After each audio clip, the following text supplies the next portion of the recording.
Всех ветеранов Великой Отечественной войны обеспечить жильем до 9 мая. Такое решение было принято на очередном заседании правительства. В связи с празднованием 70-летия Великой Победы более 300 ветеранов получат жилищные сертификаты. Кабинет министров под председательством первого вице-премьера Азамата Хадикова утвердил стоимость дня пребывания ребенка в детском оздоровительном учреждении. Теперь она составит 690 рублей, 285 из которых пойдут на питание. В прогнозируемый план приватизации включены 5 объектов, средства от продажи которых существенно пополнят казну.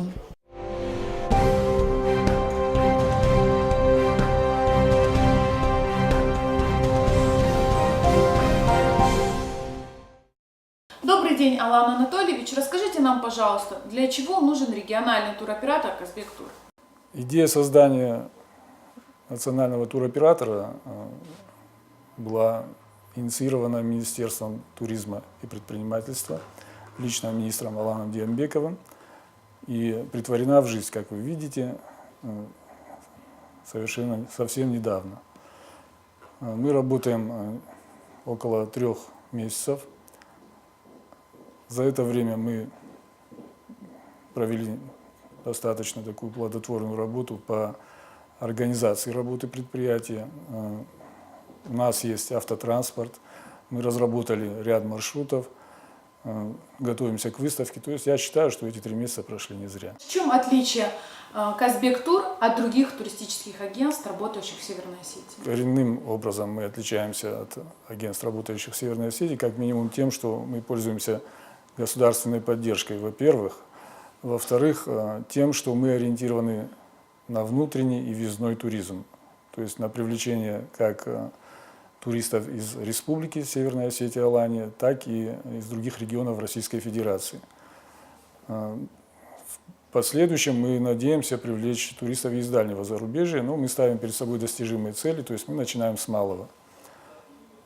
А как вы собираетесь привлекать туристов? Туристов мы привлекать собираемся традиционными и, может быть, какими-то нетрадиционными методами. Традиционные методы – это продвижение рекламное. Мы собираемся использовать все формы рекламного продвижения. Это и теле-радиореклама, это продвижение в региональных и федеральных средствах массовой информации, наружная реклама, директ-мейл так называемый. То есть все виды рекламы мы будем задействовать. Могу даже сказать, что вот еще один вид рекламы мы узнали, что он действует. Мы забрендировали 2 наших автобуса недавно, наклеили на них название нашего предприятия с логотипом. И совершенно неожиданно к нам стали обращаться люди, которые просто увидели наши автобусы во дворе предприятия и обращаются к нам уже, вот, увидев наш логотип.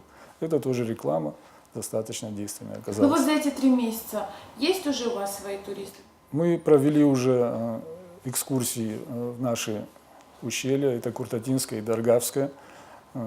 Первые отзывы туристов очень положительные. Конечно, не обошлось без каких-то огрехов, но я считаю, что молодой коллектив, получая этот опыт, в том числе и какой-то, может быть, негативный опыт, стараемся, конечно, свести его к минимуму, это только на пользу нам идет, потому что в дальнейшем мы оттачиваем мастерство наших сотрудников, гидов, экскурсоводов, и я думаю, что со временем мы придем к профессионализму. Алан Анатольевич, вот вы в общих чертах сказали о деятельности. А можете подробнее нам рассказать, какие направления деятельности вашей организации? Если говорить о конкретных направлениях, то, во-первых, мы акцент делаем на историко-познавательные туры, потому что наша республика богата историческими памятниками архитектуры, и это основное направление нашей деятельности. Конечно, мы не забываем и о бальнеологических возможностях республики, об ее минеральных водах, лечебном воздухе. Мы планируем бальнеологические туры. Разработаны несколько их видов, в том числе в наших санаториях. Планируем охотничий туризм. Разработан охотничий тур, то есть на легальной основе будет проводиться охотничий тур для желающих охотников как из республики, так и из других регионов Федерации Российской. На сегодняшний день даже у нас поступила заявка из Китайской Народной Республики на охотничий тур. Ну, вот сейчас мы ее прорабатываем. То есть вот такие первые результаты у нас есть по охотничьим турам. В наших планах есть и паломнические туры. Как вы знаете, в нашей республике появилось несколько монастырей, как женские, так и мужские. Есть культовые места, и мы сейчас пытаемся связаться с Русской Православной Церковью, чтобы организовать эту форму туризма. Она востребована в других регионах Федерации. Я думаю, что мы тоже сможем здесь организовать вот такого типа туры. Как кризис отразился на вашей деятельности? Насколько актуально привлекать туристов в Северную Осетию в период нестабильности?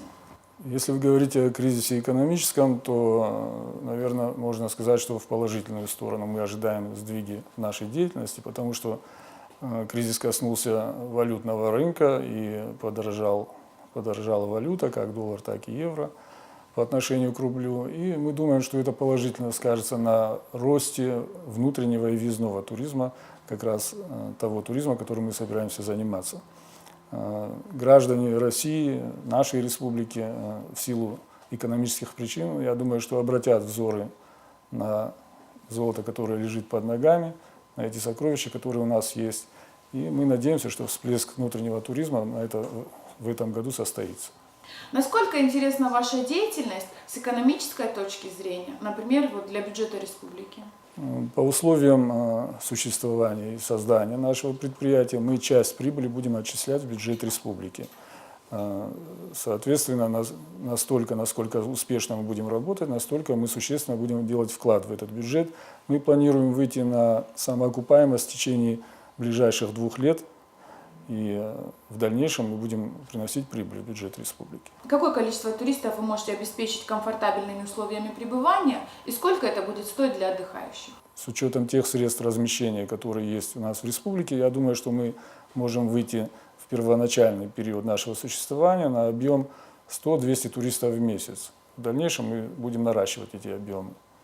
А сколько это будет стоить? Цены будут приемлемые. Я могу сказать, что цены будут достаточно конкурентные, в том числе и на средства размещения, которые у нас находятся в городе Владикавказе и по республике. То есть мы достаточно низкие цены будем предлагать с учетом экономической ситуации в стране.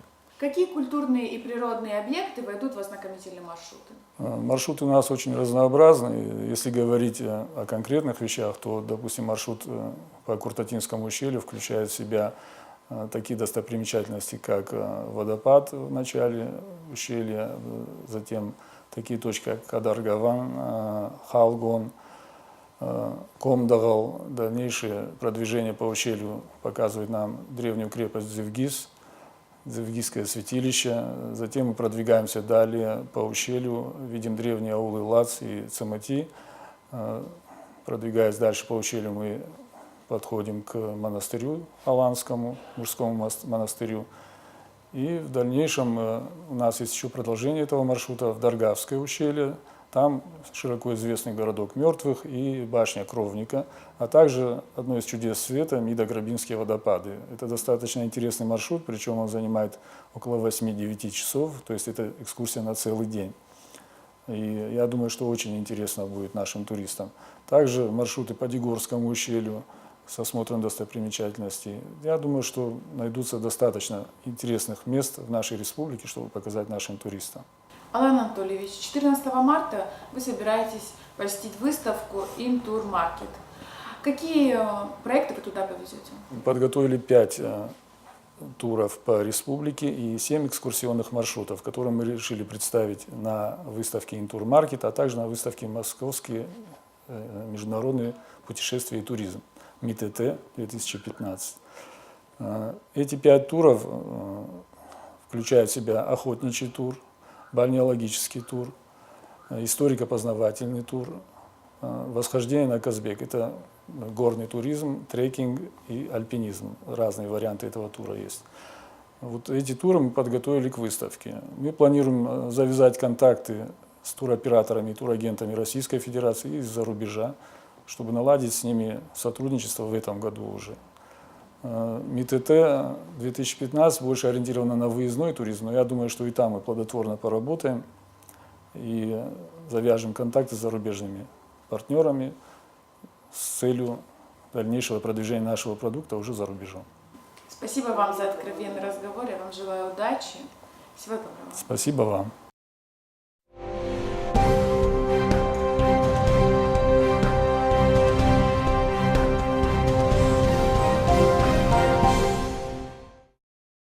Система капитального ремонта многоэтажек в этом году существенно изменилась. Если раньше работы проходили за счет средств федерального бюджета, то теперь основная нагрузка ложится на собственников жилья. Доля участия федерального и республиканского бюджетов сокращается. Ежемесячная плата за квадратный метр площади квартиры составит 6 рублей 50 копеек. Сумма направляется в общий котел, из которого и производится капремонт. Региональный оператор будет размещать информацию о количестве средств, собранных собственников, а также о потраченных суммах.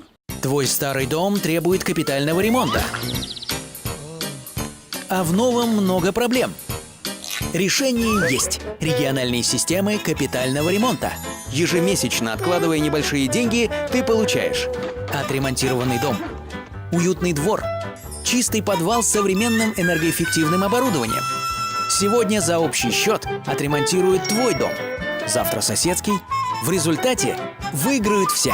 Однако у этих нововведений есть свои как сторонники, так и противники. Жильцы дома по адресу проспект Коста, 238 не скрывают своего негодования. К иным платежам добавился новый за капитальный ремонт. Квитанции пришли за 4 месяца, с ноября по февраль. Платить взносы люди отказываются, объясняя тем, что ремонт делали пару лет назад своими силами.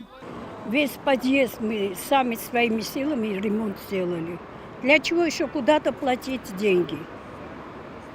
Нету возможности, уже невозможно жить. Структура новая, квитанция новая, новый платеж – это новое бремя для наших граждан нашей страны, нашей республики. И крыши меняли, и фасад, и различные инженерные сети.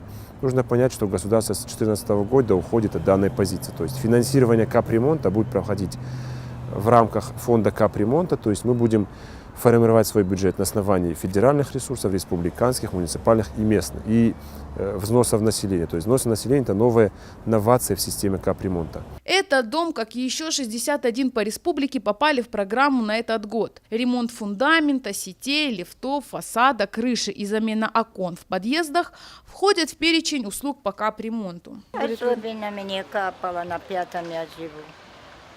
Роза Шанаева с момента сдачи дома и по сей день, а это 43 года, проживает в Беслане по адресу переулок Хлебный, 4. Десятки лет жильцы дома оббивали пороги. Все безрезультатно. На помощь пришел фонд капитального ремонта многоквартирных домов. Новость о замене крыши тут восприняли с восторгом. На этаже крыша делают отлично. У нас был мусорный ящик наверху. Везде. Новые пластиковые окна в местах общего пользования красуются в этом доме. В самом разгаре замена кровли. Выполнено более 30% работы. Полностью установлена стропильная система, накрывается профнастил.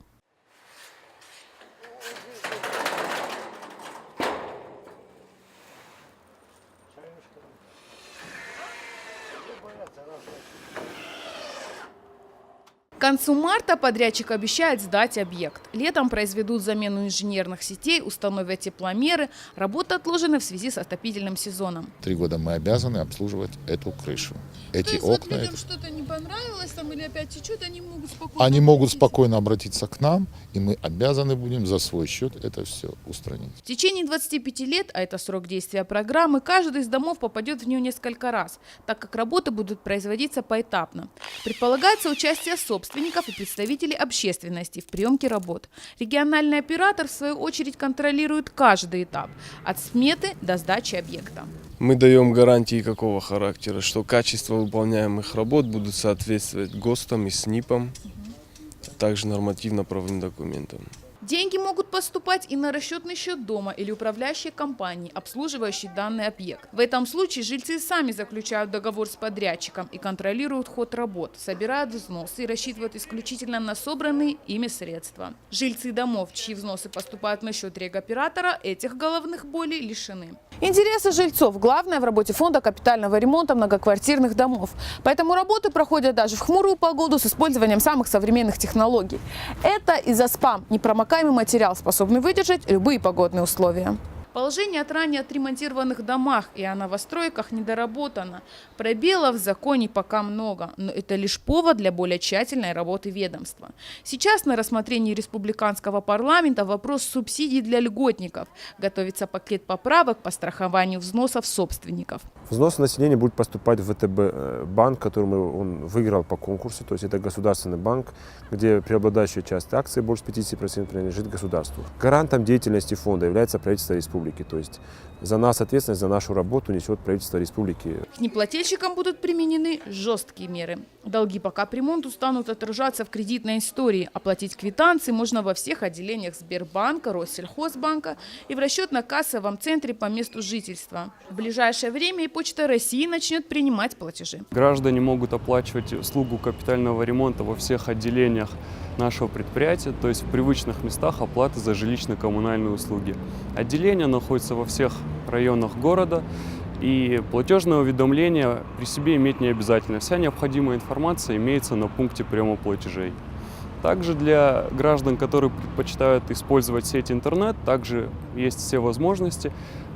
На нашем сайте mubvirts.ru можно получить всю необходимую информацию по оплате жилищно-коммунальных услуг онлайн. В 2015 году Фонд содействия реформирования ЖКХ внес свой вклад – 28 миллионов. Республиканский бюджет – 20 миллионов. Остальная сумма зависит от активности сбора взносов с населения. На эти деньги отремонтируют 62 дома. Общая стоимость программы – 16 миллиардов, на которые отремонтируют 2530 домов. И, возможно, когда жильцы будут платить за ремонт из своего кармана, станут бережнее относиться к общему имуществу.